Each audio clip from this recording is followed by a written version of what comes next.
الصلاۃ والسلام علیک یا رسول اللہ، الصلاۃ والسلام علیک یا حبیب اللہ، وعلی آلک و صحابک یا نبی اللہ۔ پیارے اسلامی بھائیوں، ماہ رمضان تو کیا آتا ہے، رحمت و جنت کے دروازے کھول دیے جاتے ہیں اور دوزخ کے تالے پڑ جاتے ہیں۔ نیز شیطان کو پابند سلاسل کر دیا جاتا ہے، یعنی زنجیروں میں جکڑ دیا جاتا ہے۔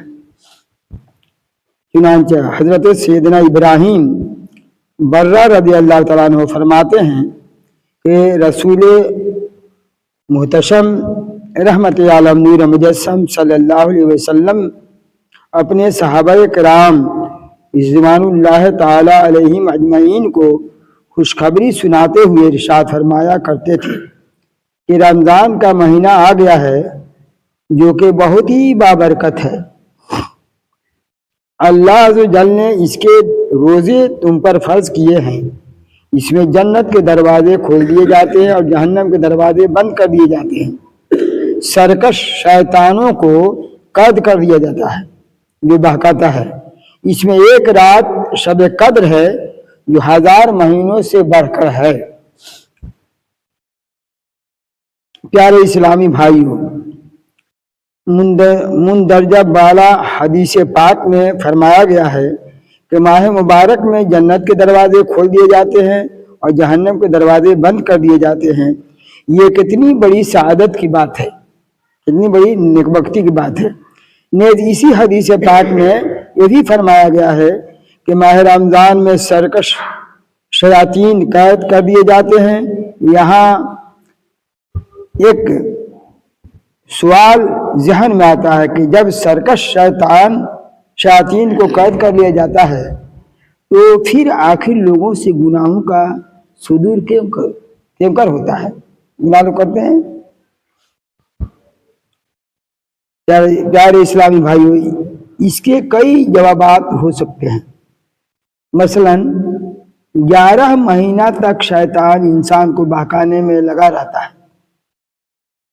اور بدنصیب انسان بھی شیطان کے چکر میں آ کر گناہ پر گناہ کرتا رہتا ہے۔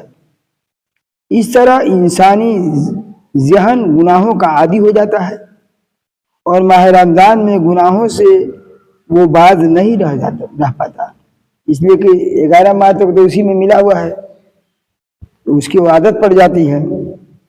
گویا وہ اس شیر کا مصداق بن جاتا ہے، مانوس اتنے ہو چکے صیاد سے ہم، جو رہائی ملے گی تو مر جائیں گے۔ زیادہ تو ماہ رمضان میں انہی لوگوں کے گناہوں کا زیادہ صدور ہوتا ہے جو علاوہ رمضان کے بھی کثرت کے ساتھ گناہوں میں پڑے رہتے ہیں۔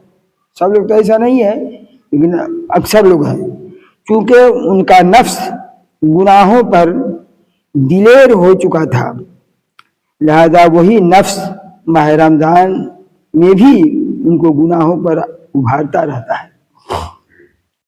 حدیث مبارکہ میں آتا ہے جب کوئی انسان گناہ کرتا ہے تو اس کے دل پر ایک سیاہ نقطہ بن جاتا ہے، جب دوسری بار گناہ کرتا ہے تو دوسرا سیاہ نقطہ بن جاتا ہے، یہاں تک کہ اس کا دل سیاہ ہو جاتا ہے، پورا دل اب کالا ہو گیا۔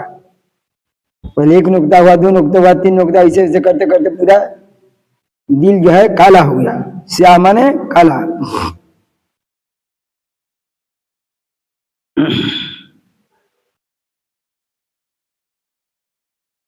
یہاں تک اس کا دل سیاہ ہو جاتا ہے۔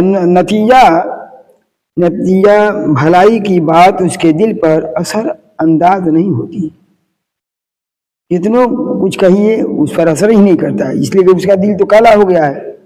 اب ظاہر ہے کہ جس کا دل ہی زنگ آلود اور سیاہ ہو چکا ہو، اس پر بھلائی اور خیر کی بات، اچھائی کی بات، بھلائی کی بات اور نصیحت کہاں اثر کرے گی؟